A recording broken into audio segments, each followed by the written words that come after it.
ત્રણ અવાજ થયા, જાણે પૃથ્વી ફાટી જાય. આખી મેદની ચકર ચકર ચકર ચકર ચાકળે ચડી ગઈ. વીળા નાથના હાથ લાંબા છે. બાપ બાપ ભણે રાખી જાઓ, રાખી જાઓ. આ તો દશરથની દોઢિયાથી આયા મોળો નાથ મોરો હનવો જતી. આ આયા મારા કાવા કહુંબા હારું આદો છે. બાપ રાખી જાઓ, આપણા હારું આવ્યો છે, પાળિયાત બધાયરો છે.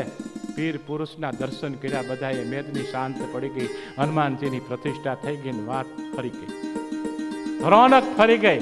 બાજુના ગામમાંથી રૂડો પટેલ આવી અને બાપુને કહે, બાપુ પધરામણીઓ કરી, આખી પાંચાળની ભૂમિ બાપુ પવિત્ર થઈ જાય. ગામડે ગામડે આપના એ અમે હામૈયા કરી અને પધારો. બાપા એવું છે ને, મારે તો ભજન સાંભળવાનો શોખ લ્યો. અરે બાપુ બે ખારા ભજનિક ને બોલાવી, રાતે આવીને બુંગણ પાથરીને જલસા કરીએ. બાપા એ રૂડા પટેલે તૈયારી કરી, બુંગણ પથરાણા.